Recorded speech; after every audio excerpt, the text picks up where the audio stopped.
Hello po mga kabayan, kamusta po kayo? Si Kamanong po inyong lingkod ay nagbabalik po muli at tayo po ay magsama-sama magkomentuhan dito po sa Tambayan Makabayan. At magumpisa na po tayo. Sunod-sunod na po nagsasampa ng kaso mga kababayan ang mga buhaya na tinatawag di umano, ang mga nakinabang sa pera ng taong bayan, lalo-lalo po sa manumalyang flood control scandal at sa isang damukal na napakalalaking mga insertion na nakuha nila sa kanila pong mga distrito. Ito po, kauna-unahan po kasi nabanggit ang pangalan po ng tinatawag na pastor, tinatawag po na si Abante. Nagsampa na rin po ng kaso na libel, mga kababayan. Nakita naman po natin, lahat po sila nagsasampa ng kaso. Kaya po walang magnanakaw na politiko sa panahon ngayon. Wala. Kaya nga ang tanong natin saan na kaya napunta yung pera? Saan kaya napunta? Hindi naman pala sila kumuha. Sino kumuha? Mga kontraktor lang? Unbelievable. Pakinggan po natin at panoorin po si Abante. Ito po siya mga kababayan. Alam mo, nung una lumabas to, hindi ko pinunsin. I was really, very quiet about it. No? Pero pangalawa na to eh. No, pangalawa na. Nung una, alphabetical order pa nung una eh. No? Number 1 ako, tapos si Romy Apop na nawala na sa atin, number 2. Tapos ngayon, number 7 na ako. Baka yung pangatlo, baka number 30 na ako. Baka yung pang-apat, baka wala na ako. Things, hindi naman to dapat eh. Hindi notarized to, hindi to pirmado ng mga ng 18 Marines. At dapat yan, di diretso sa ombudsman. Talagang mayroon silang ebidensya. Walang ebidensya eh. Cyber libel, saka libel cases. Sino-sino For agad? all of them, sir? Lahat sila. Pati ang abogado, si Atty. Leve Baligo. Kanina may media po kayong binabanggit. Sino po yun? Media? Wala. Yung sabi niyo kayo. Ini-simple ko niya, DWSI, di ba? I mean, talagang very libelous. Libelous sa laysay. Wala naman silang ebidensyang maaaring ipakita. Sir, sorry. Hindi ko naman kilala yung mga yan. Masyadong malisyoso. So, anyway, sila ang sila ang nagsalaysay, sila ang nagbalita ng mga ganitong bagay, no? Na wala namang tutura, wala namang ebidensya. So, balita eh. Kung sa akusasyon sa inyo ng Maleta Boys, ilan daw ang maleta na inyong umanong natanggap? Walang sinasabi. Halaga, wala rin. Wala rin halagang sinasabi. Basta sinama kayo sa listahan. Sinama ako sa listahan. Hindi ko alam bakit sinama. Kadalo ko yung Atty. Baligo. 2004, naging congressman ako. Ginawa ko pang legal officer yan eh. Oo. So, Kaya kilala niya ako. How do you respond to that allegations? Well, sa akin, that is defamatory. Yan talagang slanderous yan.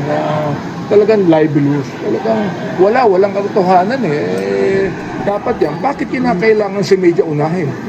Di ba? Bakit sa media unahin? Ano yan? Trial by publicity ba yan? Bakit sa media? Ba't hindi kagad sa korte? Kung anong sa tingin niyo ang nasa likod nito, Ano pa po?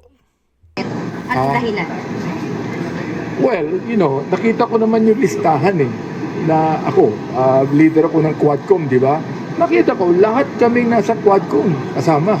Siyempre! Kasama. Anong ibig Grupo sabihin niya? Anong ibig sabihin niya? Wala naman dahilan kung bakit. Ano ba rason? So, ano Tatanungin pa yung rason. Di ba hindi nyo nga tinantanan ng impeachment ng Vice President kung ano-ano na ginawa nyo para mapabagsak ang Vice President? Hindi po ba? At para mapagtakpan ang daan-daang bilyong korupsyon ng flood control at mga insertion, mga allocables nyo. Kung ikaw nga hindi pa nabubuksan ng Cabral files, hindi pa nabubuksan ng files ng DPWH, kung gaano kalalaki nakukuha nyo sa inyong mga distrito, lalo sa distrito mo, sa 6th district yata yan, si Abante. At isa pa, may issue pa yan. Hindi naman nanalo yan eh. Talunan yan. Si Abante po ay talunan. Nangagaw lang, inagaw niya lang yung posisyon. Di po ba? Inagaw niya lang at kinatigan siya ng COMELEC. Kaya siya naupo. Pero talo siya. Kaya nga po itong tao na ito, mga kababayan, kung walang usok, di ba? Walang apoy.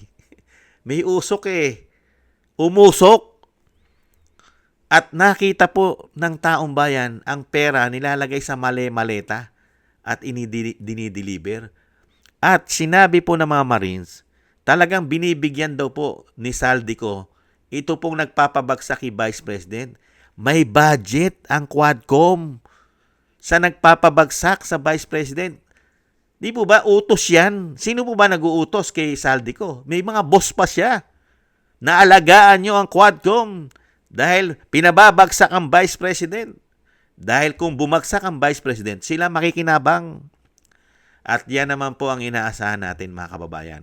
Sa mga magnanakaw, lalong-lalo isang damukal na po ang pera nila. Tumanda na po sa politika.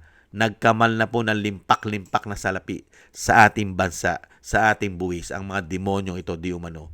Marami na po silang pwedeng gawin. Madali na po sa kanilang magsampa ng kaso. Kumpleto po sila. At meron po silang proteksyon pa. Marami na silang perang naipon. Marami na silang ninakaw di umano. May protection pa sila sa gobyerno. Kaya nga gusto nila dalhin sa ombudsman eh. Dalhin sa ombudsman ang issue. Dahil pag dinala sa ombudsman, meron na po silang proteksyon di umano.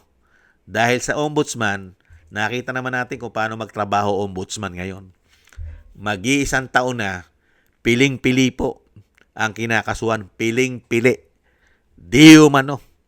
Ano aasahan mo sa ombudsman? Sige nga. Kaya marami pa yan, mga kababayan. Napakarami na po nagsasampa ng mga cyber o ng libelous o libel, cyber libel dito po sa mga Marines. At kasama rin po si Atty. Baligot. Sinasampahan nila na kaso kasi nga para masira po ang kredibilidad. Para masabi po nila na sila po ay walang ginagawang korupsyon, matitino sila ng mga politiko. Kung matitinong politiko ang mga taong ito, bakit naghihirap ang ating bansa? Bakit sila lang ang yumayaman? Bakit ang bansa natin ay napakahirap? Naghihikahos ang ating bansa. Pero sila ubod ng yaman. Kung sasabihin mo na itong matitino na politiko na ito, bakit sila ubod ng yaman? Ang mga Pilipino na nagbubuwis, na nagpapasweldo sa kanila, ubod ng hirap. Sila pumapasok sa politika, hindi naman sila mayaman na mayaman. Pero nung maging politiko, ubod na ng yaman ngayon. Nakakabili pa ng bahay sa ibang bansa. Tapos sasabihin nila, hindi sila korap. Hindi kami involved dyan. Saan napunta pera? Saan napunta ang buwis natin na hinahanap? Kaya nga po, ginagawa lang po tayong gago, tanga, bobo ng mga taong ito. Kaya nga sa panahon po natin ngayon, sa panahon ng binagawang Pilipinas, ang mga magnanakaw, nakabarong, may suot pa na krus, malaki, di umano. Naka-Amerikana, naka-Pilipinyana, ang mga magnanakaw sa ating bansa. At protektado pa ng gobyerno ang mga magnanakaw sa ating bansa, di umano. Kaya mga kababayan, pag nakakita kayo ng isang politiko na nakabarong at merong suot na malaking krus, matakot kayo.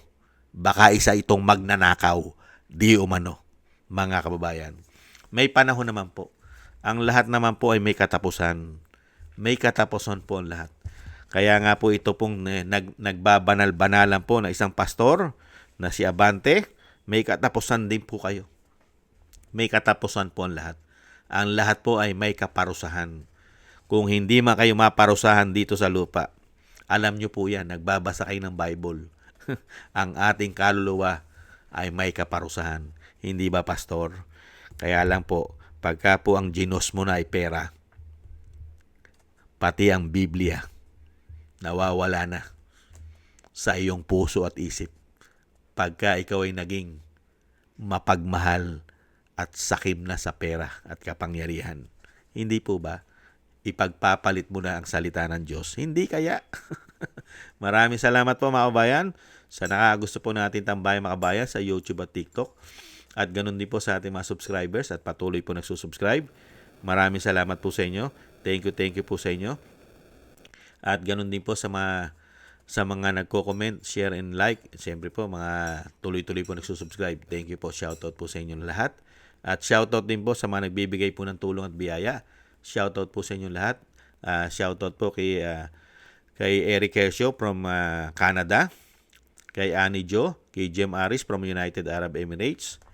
Kay Mary Natividad Blinden from Netherlands, kay Gayat Siena, kay Tatay Nick from Toronto, Canada, kay Mila Yi, kay Felipe Shapno, kay Jesus Valdepena, Rolando Guerrero, Rolando Timbol from Alberta, Canada, kay Melchorita Espinosa from Orlando, Florida, USA, Arthur Straniero from USA, Randy Crispino from Pasig, Mika Ligaspi, Tessie Mantilla from Kuwait, Frank Zamora from California, USA, Romulo de Vinagracia from Bacolod City, at Ma'am LB at Sir Manny from North Miami, Florida, USA. Shoutout po sa inyo lahat at ingat-ingat po kayo sa inyo pumapagawa. At God bless po sa inyo lahat. Thank you po. At tayo po mga kabayan ay magdoble ingat po at tiis-tiis po tayong lahat. Magtiis po muna tayo. Bye-bye!